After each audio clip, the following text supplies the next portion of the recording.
Hello students, हम आज MCom fourth semester group A विपणन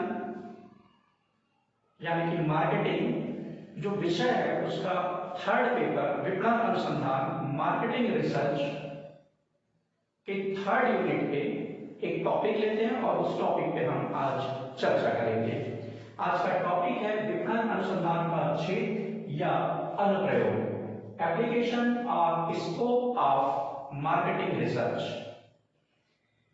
क्षेत्र के अंतर्गत हम किन किन चीजों को शामिल कर सकते हैं या इनका अनुप्रयोग क्या है, ये आज हम पढ़ेंगे। वर्तमान समय में विपणन अनुसंधान का क्षेत्र काफी बढ़ गया है या यूं कहा जाए कि काफी विस्तृत हो गया है। विपणन अनुसंधान के क्षेत्र के अंतर्गत वे क्रियाकलाप आते हैं जिनके बारे में सूचनाएं एकत्रित करके उसका विश्लेषण किया जाता है। विपणन अनुसंधान के अनुप्रयोग या क्षेत्र के अंतर्गत हम ये 7 पॉइंट्स जो दिए गए आपके बोर्ड में मैंने लिख दिया है, ये 7 बिंदुओं पर हम आज चर्चा करेंगे। पहला पॉइंट फर्स्ट नंबर पे आते हैं। विपणन अनुसंधान में वस्तुओं एवं सेवाओं का अनुसंधान किया जाता है। Research of products and services क्या चीज होता है ये?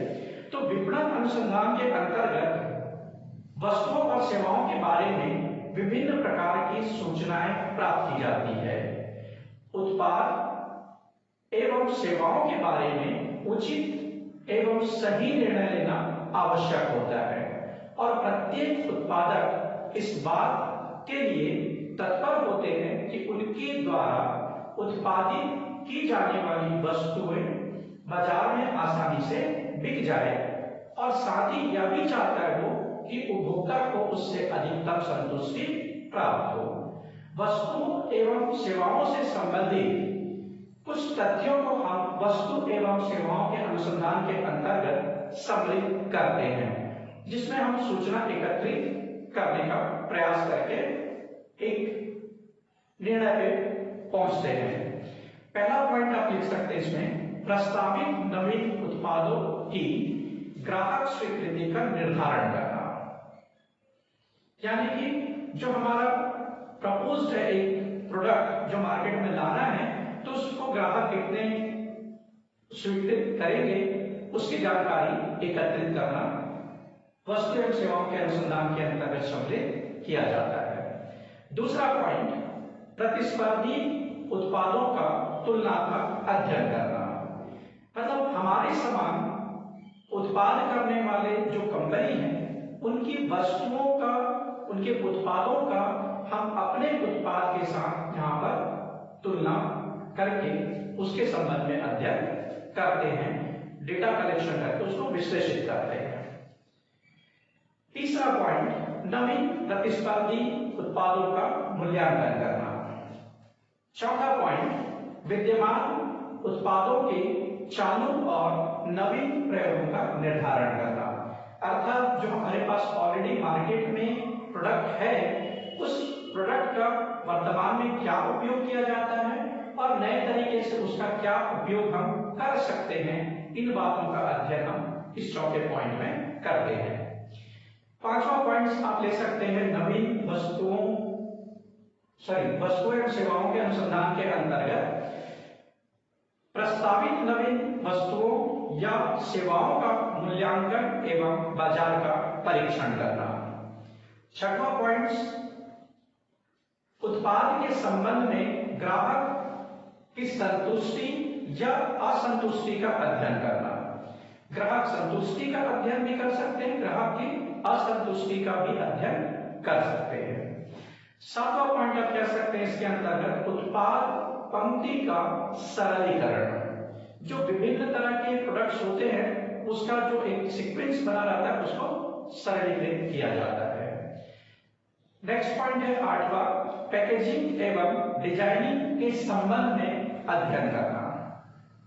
इसके अलावा उत्पाद की अनुकूलता, उत्पाद की विविधता का प्रभाव क्या पड़ता है उपभोक्ता पे, और उत्पाद मूल्य, उत्पाद प्राथमिकता, उपयोगिता संबंधी तथ्यों की जानकारी प्राप्त करना, नए उत्पादों के लिए बाजार का निर्धारण करना, उत्पाद का नामकरण करना, वितरण लागत का पता लगाना आदि चीजों का अध्ययन हम वस्तुओं एवं सेवाओं के अनुसंधान के अंतर्गत सम्मिलित करते हैं।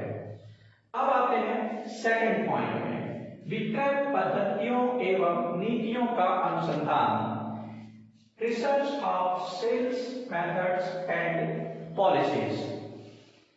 विपणन अनुसंधान के अंतर्गत किसी भी कंपनी की विक्रय विधि और नीति के विषय में अनुसंधान कार्य किया जाता है। जैसे कि नाम से पता चल रहा है पद्धति और नीति, तो पद्धति और नीति से संबंधित रिसर्च या अनुसंधान के कार्य किए जाते हैं। इसके अंतर्गत विक्रय क्षेत्रों का निर्धारण और उसका पुनर्निर्धारण के लिए तथा कंपनी के द्वारा वर्तमान में प्रयोग की जा रही विक्रय विधियों की उपयुक्तता तथा विक्रय नीतियों की सफलता को परखने के लिए विभिन्न तरह की सूचनाएं एकत्रित की जाती है, जैसे विक्रय क्षेत्रों की स्थापना एवं विक्रय क्षेत्रों में आवश्यक संशोधन करना। दूसरा आप कह सकते हैं विक्रय हेतु अपनाई जाने वाली विधियों का मूल्यांकन करना और उसकी उपयुक्तता की जांच करना। तीसरा आप कह सकते हैं विक्रय कार्यों में लगे हुए लोगों के कार्य करने का तरीका तथा उसकी कुशलता की जांच करना होता है। चौथा पॉइंट, वितरण के माध्यम एवं स्रोतों की जांच करना तथा साथ ही वह उपयुक्त है या नहीं इसकी भी जांच करना सम्मिलित किया जाता है। पांचवा, विक्रय के विधियों के बारे में अनुसंधान करना। छठवां पॉइंट, वितरण लागत का भी अध्ययन करना होता है। सातवां पॉइंट, अन्य समान कार्य करने वाली संस्थाओं से अपनी संस्था की विक्रय व्यवस्था का तुलनात्मक अध्ययन भी करना होता है। ठीक है, तो इसके विक्रय पद्धति के अंतर्गत हम बहुत सारी चीजों को शामिल करते हैं। तीसरे में आते हैं उपभोक्ता अनुसंधान, कंज्यूमर रिसर्च। वास्तव में उपभोक्ता अथवा ग्राहक पूरे विपणन कार्यक्रम का केंद्र बिंदु होता है, इसलिए उपभोक्ता के विषय में पूरी जानकारी प्राप्त करना अत्यंत आवश्यक है। विपणन विक्रय से संबंधित निर्णय हेतु उपभोक्ताओं की आवश्यकताओं, उनकी जो क्रय आदतें हैं, उनकी उपभोक्ताओं की अभिरुचियां हैं तथा वो किन चीजों को प्राथमिकता देते हैं उसके बारे में विस्तार से जानकारी प्राप्त कर लेनी चाहिए। उपभोक्ताओं या ग्राहकों का अनुसंधान के अंतर्गत उत्पाद के प्रति ग्राहक का कितना लगाव है उसकी जानकारी प्राप्त की जाती है।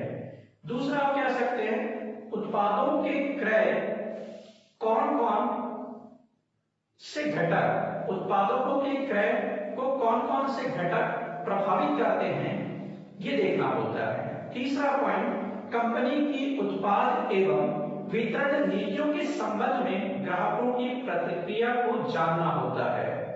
चौथा पॉइंट, उस घटक के बारे में जानकारी प्राप्त करना जो वस्तु की किसी विशेष ब्रांड के लिए निष्ठा उत्पन्न करते हैं आदि। तो ये सारी चीजों को हम शामिल करते हैं जो उपभोक्ता से संबंधित है उपभोक्ता अनुसंधान के अंतर्गत। अब आते हैं चौथे पॉइंट्स में, वितरण लागतों का अनुसंधान या विश्लेषण, रिसर्च ऑफ डिस्ट्रीब्यूशन कॉस्ट। उत्पाद का वितरण या विपणन लागत विपणन कार्यक्रम को भी प्रभावित करता है। वितरण लागत को कम करने के लिए प्रत्येक उत्पादक प्रयासरत रहते हैं। विपणन लागतों के विश्लेषण अथवा अनुसंधान जो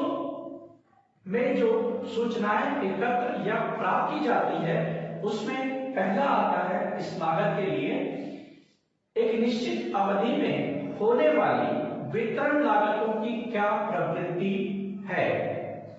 दूसरा, भंडारण की व्यवस्था, परिवहन की लागत एवं वस्तु सुपुर्दगी की लागत की संपूर्ण बिक्री की स्थिति में मात्रा क्या होगी, इसका भी अनुसंधान वितरण लागत या अनुसंधान के अंतर्गत किया जाता है। तीसरा पॉइंट, विभिन्न उत्पाद पंक्तियों की वितरण लागतों का तुलनात्मक अध्ययन करना। चौथा पॉइंट हम शामिल कर सकते हैं इसके अंतर्गत पैकेजिंग व पैकिंग की लागत व वितरण की लागत में क्या अनुपात है। ध्यान देंगे, पैकेजिंग की लागत या पैकिंग की लागत और वितरण की लागत में क्या अनुपात है, ये भी ज्ञात कर सकते हैं। इसके अलावा वितरण लागत के अंतर्गत हम उत्पाद की लागत में कमी के संभावित उपाय कौन कौन से हो सकते हैं, उनका भी अध्ययन किया जाता है। फिर हम आते हैं नेक्स्ट पॉइंट पे, मूल्य अनुसंधान।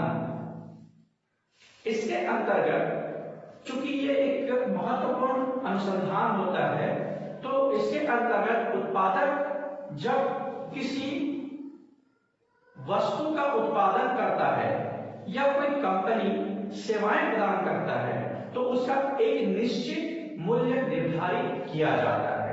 यदि कोई नया उत्पाद लॉन्च किया जाए या बाजार में लाया जाए, इसके लिए वह अलग अलग स्थानों में या विभिन्न मूल्यों पर अपनी स्वीकार्यता की उस सीमा को खोजने के लिए प्रयोग कर सकता है, जिससे संस्था या फर्म को उचित मूल्य के चुनाव करने में मदद मिल सकती है। नेक्स्ट पॉइंट आप देखेंगे, विज्ञापन संबंधी अनुसंधान। 6 पॉइंट के लिए रिसर्च ऑफ एडवर्टाइजिंग।